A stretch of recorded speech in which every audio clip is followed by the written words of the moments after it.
Hello, and welcome to Live Vedanta, a podcast about simple living and high thinking.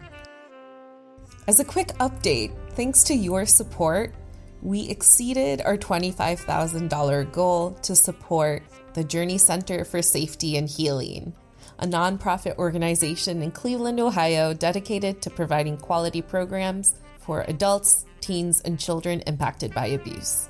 Thank you so much for contributing to this vision. And another announcement. If you haven't heard, this week is the Happiness Series 7. This is an annual interactive virtual workshop, and we're excited to bring you this year's installment, Unlocking Your Best Self. This is our community's annual capstone event, and during the workshops held December 4th through 6th from 9 to 10 p.m. Eastern, you'll learn about the keys to raise our lifestyle, relationships, and purpose to its highest potential. For more details, we have the link to free registration in our show notes, and we hope to see many of you there. In this week's episode, when we trek the journey of life, sometimes we move quickly, and other times we're barely moving. What determines the difference? How can we build the stamina to keep moving on the path through all of life's responsibilities, along with the sensitivity to care for more than just ourselves? Let's hear what Vivekji has to say. Hari Om, and greetings from Niagara Falls. Language-wise, how many of you know more than English? By a show of hands. Almost everyone. When you were learning your second language, whatever that was, and you incorporated those words into your first language, correct? Like, my first language is English, and my second, Hindi. So my parents used to encourage me to mix these. So I would say, I want to go to Gar. Correct? Instead of saying, I want to go home, I want to go to Gar. However, when I was put in a position where I had to speak only Hindi, let's say I was in Delhi visiting my grandparents, then I would become quite shy about that. Now I want you to sense the difference between a cultural language like Hindi and a philosophical language like Sanskrit, Vedanta. If one is shy in their understanding of these words, then how can one be confident in practicing these words?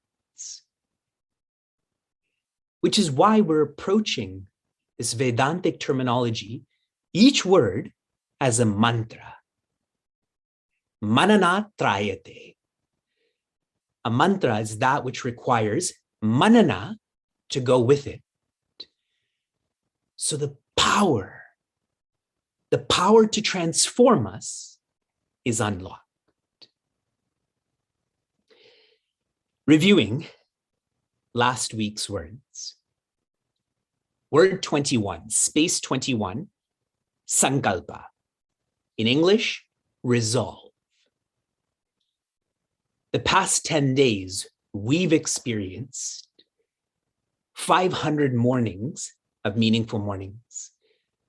We're about to experience 100 classes of Vedanta and Bhagavata. We've completed a year of community calls. Today's Deepavali.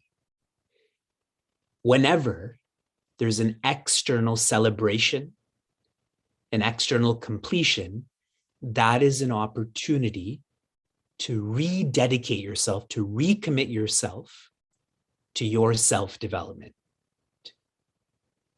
Revisit your sankalpa. Have you been following this? If no, what can you change? If yes, how can you follow this more? Resolve. Space 22, guru. In English, guide.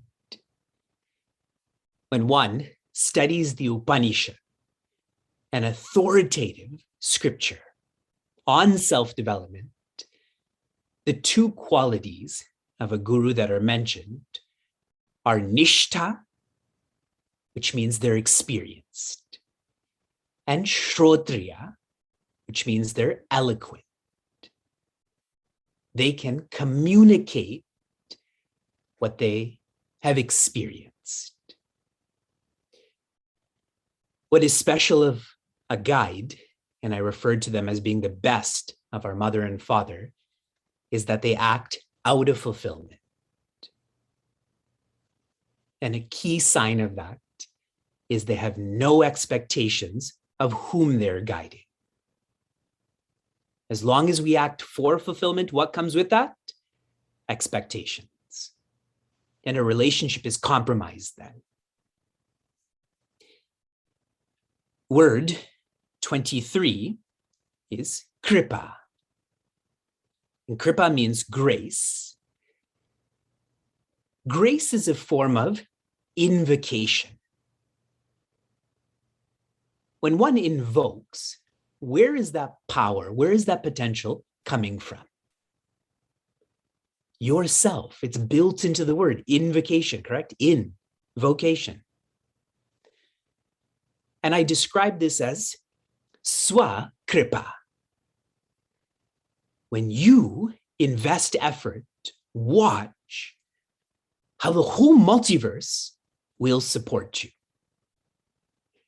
You have to be available for this invocation, though. Those who are busy, they're always trying to evoke and not invoke. And I specifically shared a great time for kripa, for grace, for invocation is the morning. Sleep early, wake early, and you will feel more available. You will invoke more. You'll experience this swakripa. Space 24, prasada. In English, blessing. And I left you with the thought of, what do we offer to a divine icon? Naivedya. But how do you offer this? Can you show me with your hands how you offer naivedya? See, all of you so carefully are putting your hands like this. No one's like, catch, take it. Today, we had a family puja, and I was trying to encourage our children and my sister's kids to offer a flower at the altar we were using. And for Vyasa and Shuka, it's more like a ball. That flower is more of a ball. The altar is more of a net. See, that's not naivedya. Naivedya is any offering plus meaning. Plus meaning. When naivedya is offered with meaning, then you always feel that prasada. You feel this blessing. And what's most practical about this, if you're blessing yourself, you become self-dependent. That is a fine virtue, to depend on yourself. Too often I interact with those who are always externalizing blessings, and so they're trying to create a context to feel more blessed. But that is a weak way to live. I think I told you a story once where I went to someone's home and they started to tell me to bless different parts of their home, their altar, their bookcase, their fireplace. It was getting tiring. I told them, bless yourself. Otherwise, I'm taking all of these blessings with me. We continue. Our 25th mantra, word, space, is sadhana. Sadhana, a very popular name in our culture. In English, it means seeking. Seeking. To understand this, you share with me in the chat. If you went to dictionary.com and entered seeker, maybe not a dictionary.com, but thesaurus.com. If you entered seeker, a synonym that would come up is searcher. Yes? Okay, so now you tell me, what is the difference between a searcher and a seeker? Share with me. What is the difference between a searcher and a seeker? Good. I don't even have to repeat what you're sharing because you all know this. I read a lovely definition. A searcher is one with their eyes open. A seeker is one with their eyes closed. That's a fine expression of that difference. So the difference is direction. Let me give you one more comparison. What is the difference between a bhakta and a shishya? What is the difference between a devotee and a disciple? Wow, you are all on your game tonight. Why don't you make me say this every class? Fond of versus following. It is intensity. A bhakta engages in what they're devoted in casually. A shishya engages in what they're devoted to seriously, which is why they're a disciple. So the difference is intensity. Seeking demands direction and intensity. Sadhana is a system to help us be directed, to help us be intense. Referencing the Ramayana to make this more practical, when Sri Lakshmana asks Bhagavan Rama, the question he asks is, what is bhakti? But you can change that to sadhana. His answer is, that which melts your heart. That which melts your heart. Now we're all thinking, that's so poetic. I love Ramayana, melting my heart and so on. That which burns down your comfort zone. Yes, you feel comfortable in your heart. But if your heart is melting, you're burning down that comfort zone. That is what seeking is. Where you keep on expanding through your own effort. If you're feeling stuck, if you're too comfortable, then that seeking has devolved to searching. And one more practical way to gauge, if you're reflecting on sadhana, if you feel that your guide or your map, your Sadguru, your Shastra is changing, you have more of an understanding, more of an appreciation of them. They have not changed, you have changed. You are closer to the ends, so you can see this more, you can feel this more. So for all of you, as an example, who are studying Bhagavad Gita again, if you feel like, wow, Bhagavan Krishna is amazing, Bhagavad Gita is amazing, they were always amazing. Now you're marginally becoming more amazing. That means you're engaged in sadhana, correct? You're closer. Our 26th space, our head space should be here, is brahmacharya. Brahmacharya. Before I tell you the English word, what is the typical word that brahmacharya is defined as?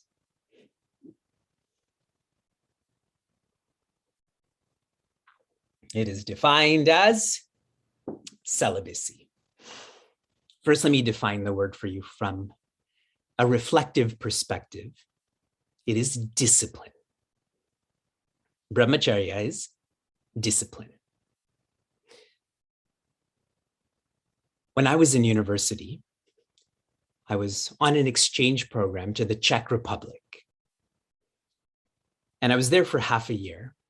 And at night, when my friends and I would go out, as I looked around the streets, and there's lots of restaurants, lots of places that people go out to drink, whenever there would be a fight outside of a bar or a pub, whenever someone was too intoxicated, they're falling, they're throwing up, which nationality do you think it was?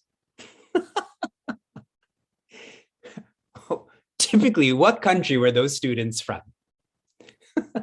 Exactly, the Americans. You knew where there was fighting and vomiting, they're from America.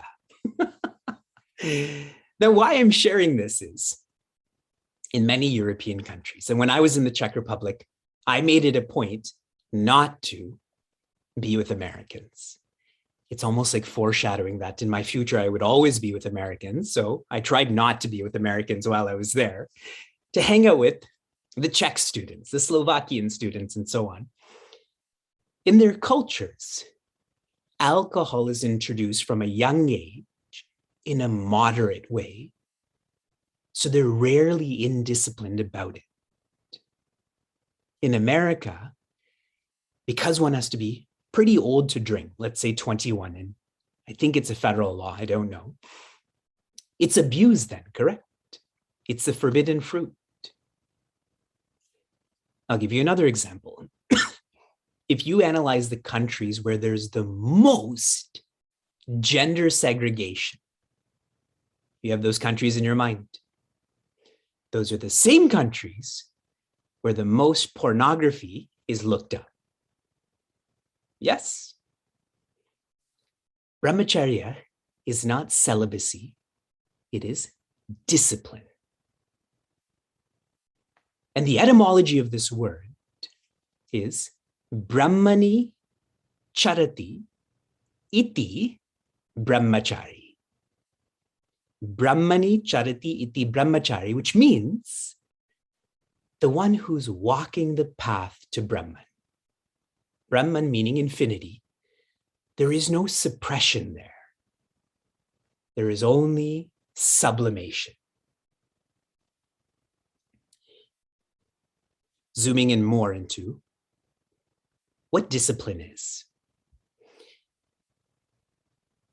To be enlightened, every one of us, it is required that we have stamina like right now we cannot even imagine. Just reflect on your day today. Did you have a long day? Did you have a hard day? And to be in this class and to be active requires stamina, yes? That's why some of you before class, eye drops in your eyes, a shot of espresso. Now, this is just for a day. Imagine the journey of your lifetimes, the stamina that would be required. And so brahmacharya is a form of conservation, conserving one's outer and inner energy to nurture this stamina, to keep going to the ends. And you're all exposed to this. Often, the three pillars of Sanatana Dharma that are described, one of them is brahmacharya. The second one we're about to cover. If you reflect on Navaratri, whom do we worship during the first 3 nights? Devi Parvati. She is one where instead of exhausting energy, we hold that energy then. Stamina, those who are indisciplined, and maybe a better word is impulsive. Those who live impulsively, then what happens is their actions become inefficient. Their actions become inefficient. If you're an impulsive driver, you lose track of where you're supposed to go often. You're one of those people who brakes too much, correct? impulsive drivers. In terms of one's words, one becomes irritable. Those who are indisciplined easily, naturally succumb to being irritable. Why? Because they're always tired. And at a thought level, insecurity. Insecurity. I know we all go through this, where we know what is right, but we act in the wrong way. And so we feel insecure that we can't trust ourselves.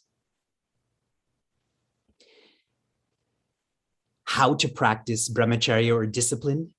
Direct yourself. Your lifestyle, your equipments, direct them. Because purpose pulls performance. Purpose pulls conservation. Sadhana, seeking. Brahmacharya, discipline. And our final word for this class, before I share this with you, what are the 3 pillars that you're aware of to be the pillars of Sanatana Dharma? I've given you the first, brahmacharya. What is the second? Ahimsa. And the third? Satya. We continue to word 27, which is ahimsa. Ahimsa. You define this first. What does it mean?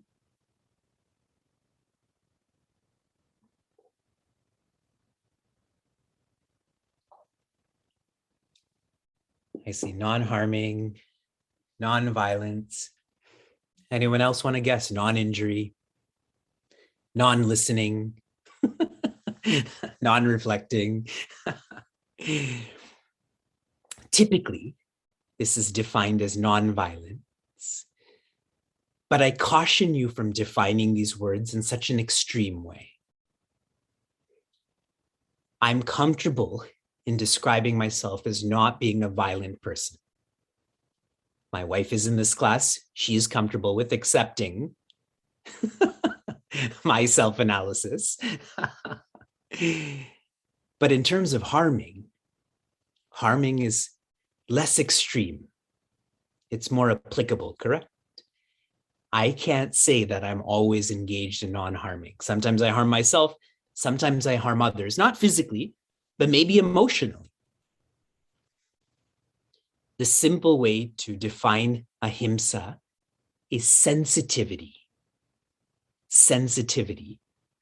The one who is sensitive will not harm themselves and will not harm any article, being, and circumstance.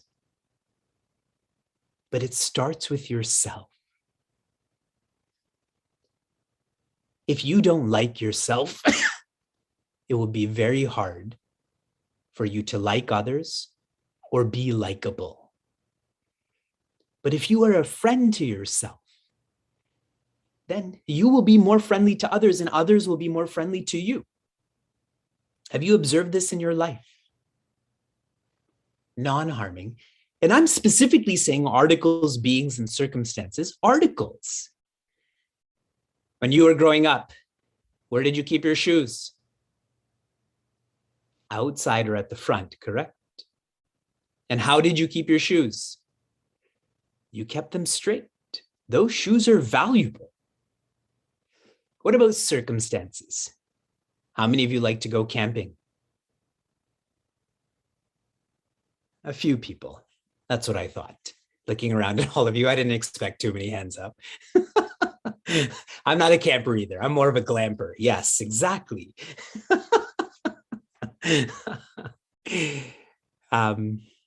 When I do go camping, glamping, etc., I like noticing the signs that say, please leave this campsite cleaner than when you found it. That would be ahimsa, correct? And beings. Now, when I say beings, our first thought is towards humans, which is fine. I was reading an article about the COP26 summit. You're all aware of this too. that they analyzed the menu at this summit. Did any of you read this article? 60% of the menu was meat and dairy. Now, if one reflects on the most significant cause of methane, it is factory farmed animals, who are used for meat and dairy. Here, imagine I'm telling all of you, be sensitive. You people who don't listen and you're losers and you don't understand anything, see how awkward it would be, how hypocritical it would be. That I'm telling you to do something, but I'm practicing the exact opposite. That was an example. Some of you are really, really shocked right now. Yes, yes. And ahimsa is such a pillar because ahimsa is really the means to Advaita. It is the means to oneness. Trying to make this more practical. Another way to understand ahimsa is to be considerate. Built into the word considerate is consider. Consider, you don't just have a body, you also have a mind and an intellect. And if you have a body, mind, and intellect, so do others. Be considerate, not just of their bodies. I don't hate anyone. But be considerate about their emotions. Be considerate about their ideas. That's why I am strongly averse to conversion. Why? Because it's not being considerate of someone's ideas. I'm forcing your intellect to be like my intellect. That's not being considerate. We all have different varnas. We all have different gunas. When I am considerate of my own BMI and your BMI, then I become more careful, not just with my actions, but my words and my thoughts. See how comprehensive ahimsa is. If you've forgotten the previous 26 mantras or words, it's not okay. You're all expecting me, oh, it's okay, as long as we tune into the 27th. It's not okay. This is class 8. But if there is one word that you should reflect on more, it is ahimsa.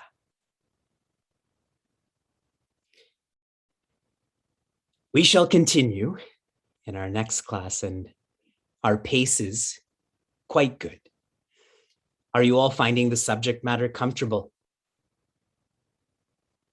This is like, it is Goldilocks, right? Or the porridge is not too hot and not too cold, right? This is not too light, nor is it too heavy. This is a fine balance. If you enjoyed what you heard or want to learn more, share this episode with a friend or find us online at facebook.com/cmniagara. For those on the journey of self-development, Chinmaya Mission Niagara provides a community forum for seekers to listen, reflect, and contemplate. This podcast is produced by the Young Adults of Chinmaya Mission, an international nonprofit working to transform individuals through the knowledge of Vedanta. Until next time, inspire, love, be.